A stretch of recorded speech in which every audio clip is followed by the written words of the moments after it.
Dan hidup dalam tahanan atau dalam lapas itu kan tidak dialami banyak orang ya, dan mungkin saya bisa sharing ya perspektif. Ya, dan ini dari teman-teman yang ikut live TikTok nih.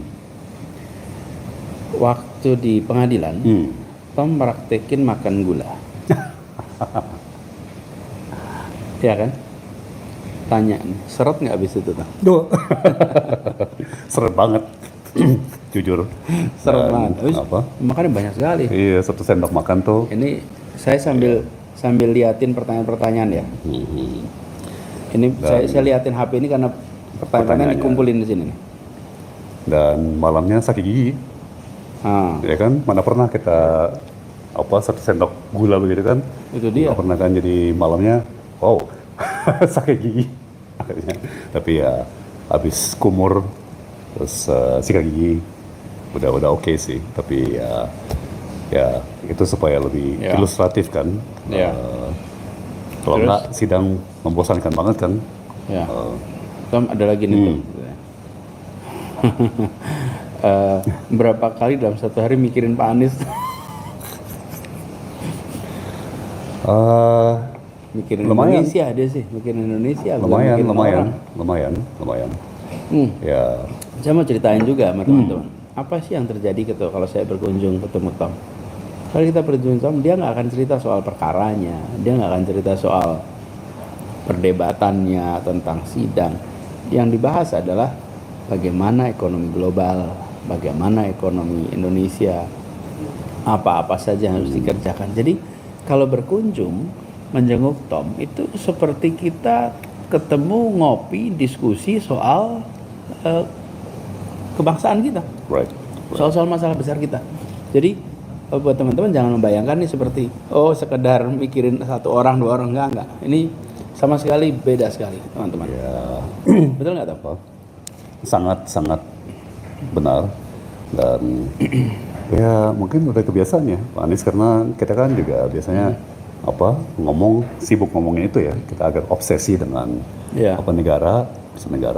Jadi sekali lagi balik ke yang tadi saya bilang, kita berusaha sejauh mungkin hidup normal, ya kan?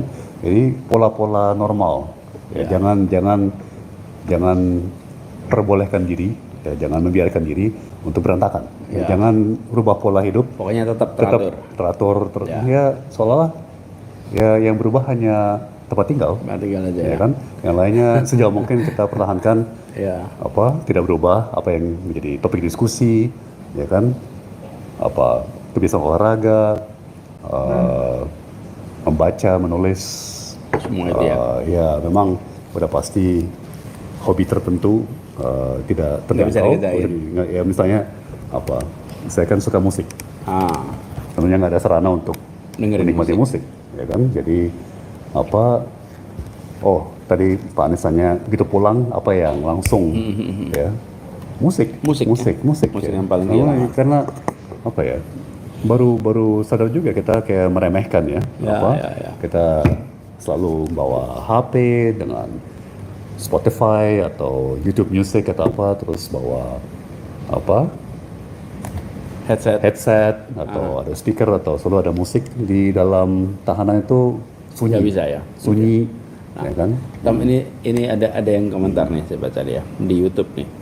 Pak, duduknya kok mepet, coba agak geser. Oh ya. Enggak, begini, bukan ini. Nah, kalau buat yang di YouTube kelihatannya seperti kita mepet. Kenapa? Karena kita ini bersamaan dengan live TikTok. Nah, yang live TikTok itu posisinya vertikal. Jadi kalau kita agak renggang bisa nggak masuk. setengah muka Pak Anies, setengah muka saya. Tolong buat teman-teman supaya dimaklumi. Jadi kita nih begini nih bukan soal mesra sama nggak mesra nih. Ini soal ruangnya pakainya portrait untuk TikTok. Terus ada juga Tom nih. Ada yang tanya nih. Sebentar. Ini soalnya banyak nih yang tanya Tom. Sebentar ya, saya liatin sebentar Tom. Apa yang diambilin nih, bentar. Oh Tom, apakah berencana menuliskan pengalaman di penjara dan di persidangan untuk jadi buku? tekanan banyak sekali termasuk dari istri. Siska juga, wah ini harus nulis ya, harus nulis. Apalagi saya penulis kan. Jadi memang rasanya wajib ya. Dan hidup dalam tahanan atau dalam lapas itu kan tidak dialami banyak orang ya, dan mungkin saya bisa sharing ya perspektif. Ya, dan barangkali Tom itu bisa menceritakan ini, Tom. Itu menulisnya juga dengan kepala tegak, Tom.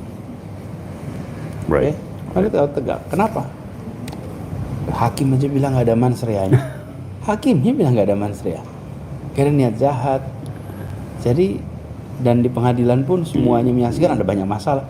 Bahkan tokoh-tokoh anti korupsi, bahkan penyidik-penyidik KPK, mantan penyidik KPK itu bikin podcast membahas kekeliruan putusan.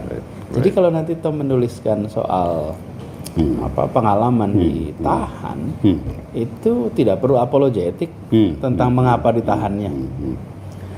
Kenapa? Dunia udah tahu. Bahkan Tom satu-satunya yang dapat abolisi. Jadi saya juga mau dorong nih, Tom perlunya nulis. Thank you.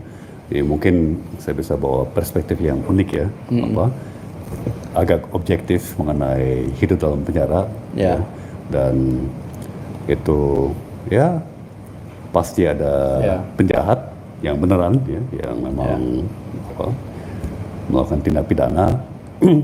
Tapi juga banyak yang hemat pribadi saya tidak bersalah ya, atau Tom, ya. Perlakuannya tidak proporsional, ya. Jadi hanya perkara remeh-temeh kok dapat vonis penjara sampai 4 tahun, 7 tahun.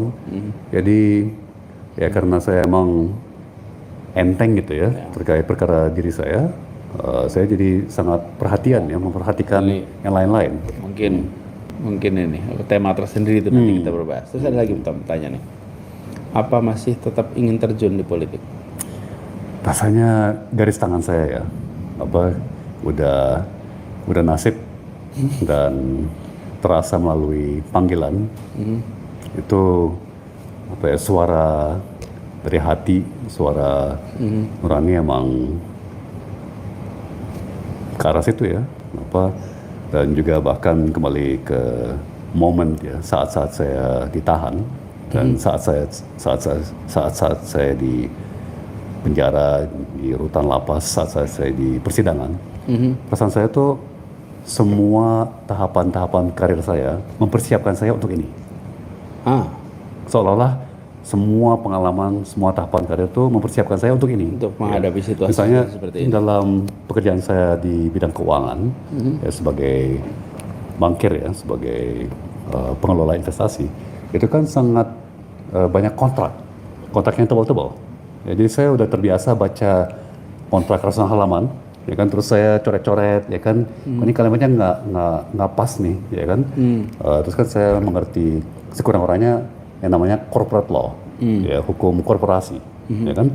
Jadi saya agak ngerti hukum. Terus pernah di kabinet, ya kan, pernah